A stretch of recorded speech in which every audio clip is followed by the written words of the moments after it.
દાખલો 10 નીચેનામાંથી કયા દ્રાવણોની સાંદ્રતા સમાન છે? મિત્રો અહીં આપણને ચાર પ્રકારના દ્રાવણો આપેલા છે, A, B, C અને D, અને તેના આન્સર આપ્યા છે કે આમાંથી કયા બે દ્રાવણોની સાંદ્રતા સમાન છે, A અને C, A અને D, A અને B કે B અને C. સૌપ્રથમ મિત્રો આપણે ચારે ચાર દ્રાવણોની સાંદ્રતા શોધી કાઢી. દ્રાવણ A, હવે 100 મિલીલીટર દ્રાવણમાં 40 ગ્રામ NaOH દ્રાવ્ય થયેલો છે. 200 મિલીલીટર 200 મિલીલીટર દ્રાવણમાં 20 ગ્રામ NaOH દ્રાવ્ય થયેલો છે. મિત્રો સાંદ્રતા શોધવા માટેનું સૂત્ર આ મુજબ છે. સૌપ્રથમ ઉપર દ્રાવ્યના વજન, અહીં દ્રાવ્યનું વજન 20 ગ્રામ છે માટે 20 લઈશું, છેદમાં તેનો અણુભાર NaOH જેનો અણુભાર 40 છે, અને દ્રાવણનું કદ કે જે લીટરમાં લેવાનું છે. અહીં 200 મિલીલીટર છે તેને લીટરમાં લઈએ એટલે થશે 0.2. મિત્રો આનું સાદું રૂપ આપણે આપીશું એટલે આપણને મળશે 2.5 મોલાર. આ પ્રથમ દ્રાવણની મોલારિટી એ 2.5 છે. બીજા દ્રાવણની સાંદ્રતા આપણે શોધીએ. બીજું દ્રાવણ 200 મિલીલીટર દ્રાવણમાં 0.5 મોલ KCl આપેલા છે.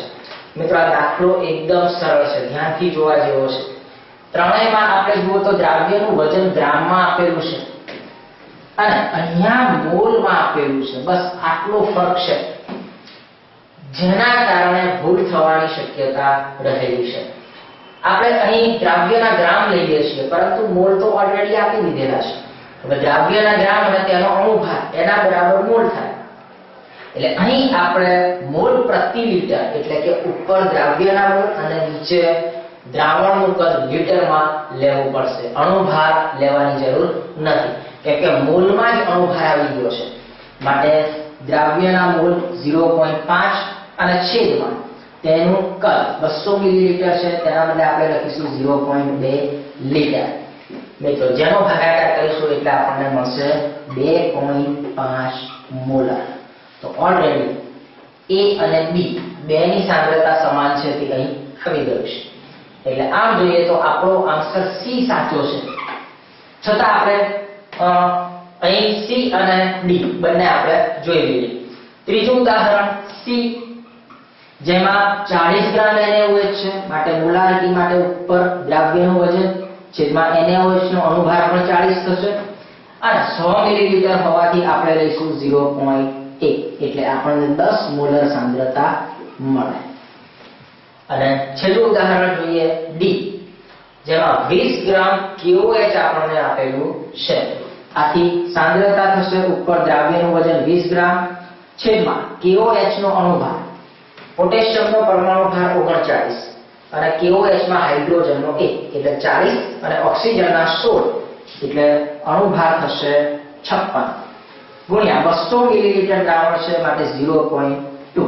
અને જ્યારે ભાગાકાર કરીશું ત્યારે આપણને મળશે 1.785 મોલાર. તો મિત્રો આમ ચારેય દ્રાવણમાં પહેલું અને બીજું બંને દ્રાવણની સાંદ્રતા 2.5 મોલર 2.5 મોલર સમાન છે.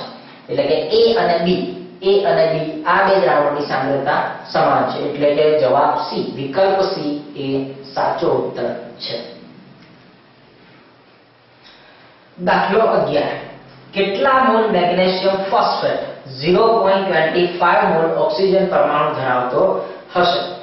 મિત્રો અહીં આપણે મેગ્નેશિયમ ફોસ્ફેટના મોલ શોધવાના છે કે જેમાંથી આપણને 0.25 મોલ ઓક્સિજન પરમાણુઓ મળી રહે. અહીં વિકલ્પ આપણે દર્શાવ્યા નથી. મિત્રો વિકલ્પની આ પ્રશ્નમાં જરૂર નથી કારણ કે આપણે આન્સર શોધવાનો છે.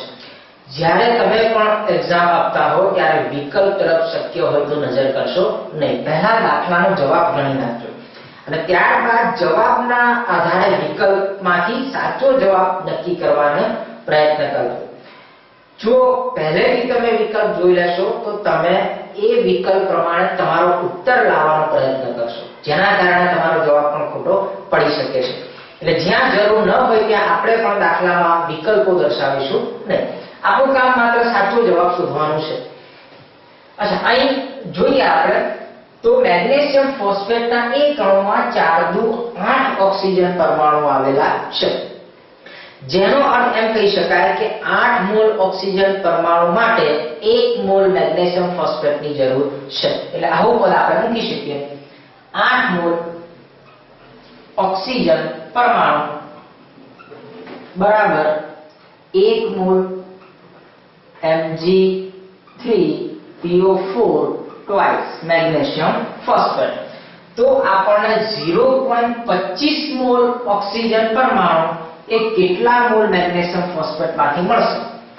એટલે સીધું જ આપણે 0.25 ગુણ્યા 1/8 કરીએ એટલે આપણને મેગ્નેશિયમ ફોસ્ફેટ ના મોલ મળશે, જે આ પ્રમાણે છે 0.03125. મિત્રો તેને પ્રમાણિત સ્વરૂપમાં લખીશું એટલે લખાશે 3.125 ગુણ્યા 10⁻² મોલ. આમ જો આપણે 3.125 ગુણ્યા 10⁻² મોલ મેગ્નેશિયમ ફોસ્ફેટ લઈશું તો તેમાંથી આપણને 0.25 મોલ ઓક્સિજન પરમાણુ મળે.